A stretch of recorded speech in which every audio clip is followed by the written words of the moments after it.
There are over 600,000 Utahns living in an HOA community, but studies show more than half of them don't like it. Well, Trever Midgley, co-owner of HOA Strategies, is here to tell us the 5 things you may not know about your HOA. Trever, thank you for being with us this morning. Thanks for joining us.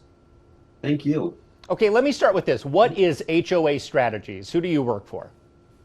We are a management company that works for HOAs across Utah. So we support the volunteer board members who are running their HOA communities and helping them with their day-to-day operations that they need to have done. Okay, excellent. I mean, you obviously know that HOAs can get a bad rap at sometimes. So what do you want to say to that study I mentioned and just that belief among some people?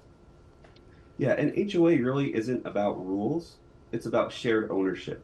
And when when a homeowner understands how their HOA works, everyone wins. When a homeowner really understands how that shared ownership is controlled and managed, that's where the homeowners can see the value from their HOA. And then I mentioned that study saying, a survey saying some people, maybe they don't like living in it. Are there benefits that maybe they're not aware of, they're not taking advantage of? What don't they understand from your perspective? Right. I mean, the value provided by the HOA to the homeowner, sometimes it may be invisible, right? A single family HOA versus a condominium HOA. Every community is unique and different and provides different amenities and values. So some may have a swimming pool, some may have tennis courts, some may have a clubhouse. Single family homes, it may be more about protection of the exterior changes and what's allowed to be on the outside. Can you store trailers? Can you store business vehicles? So really the value comes down to each individual homeowner and what they perceive as a benefit to them. Communities are very transparent. They have what's called governing documents, which are covenants, conditions, and restrictions. And it's those restrictions that homeowners need to align with the way they like to live in a community. They need to make sure when they move into that community, those restrictions really kind of provide what they're looking for out of their community. You briefly alluded to this, but I just want to touch on this and go more in depth. There are wide varieties of HOA, sizes and what they provide to each community. Can you talk about perhaps maybe the smallest involvement all the way up to the largest? And obviously that probably coincides with HOA fees, I would assume. Yeah, it does coincide with your HOA fees. And as a homeowner, you have a right to see where your money goes. HOA finances are not hidden, they're not secret. They are very transparent. As a homeowner, you have the right to request financial records like the budget, the bank statements, reserve studies. Those financial statements really detail out where your HOA is spending money. And that kind of answers the question of what these HOAs are providing for the homeowners.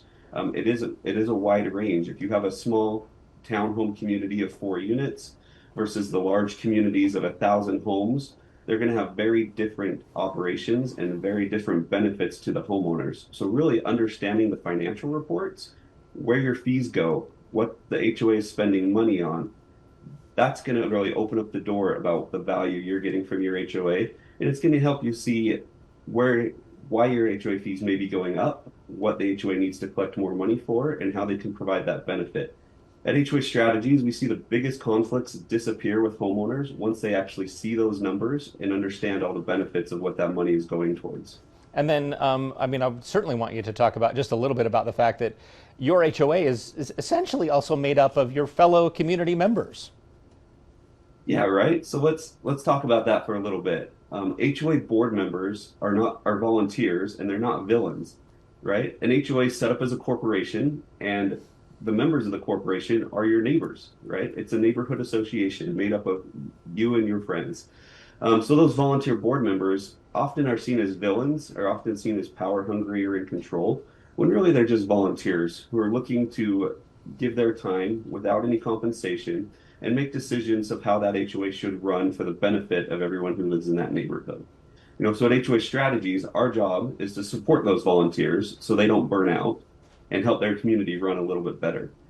They're not the villains. If they are villains, that's where we say every year there's a board election and homeowners have the opportunity to vote for their neighbors that they want to have serving in that role as a board member. All right, Trever Midgley, thank you so much for joining us from HOA Strategies. Talk a little bit about HOAs. I live in one myself. It's a pretty small one, but It's been a good experience for me. So thank you so much. I appreciate it. Thank you.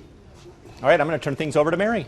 Yeah, we want to remind everyone that you can always re-watch segments like this if you really want to get some advice, and you can watch ARC Salt Lake anytime on your phone, your tablet, or TV, and you can also check out highlights of our newscasts on the ARC Salt Lake YouTube page. Scan that QR code right there on your screen. It'll take you right to our YouTube page.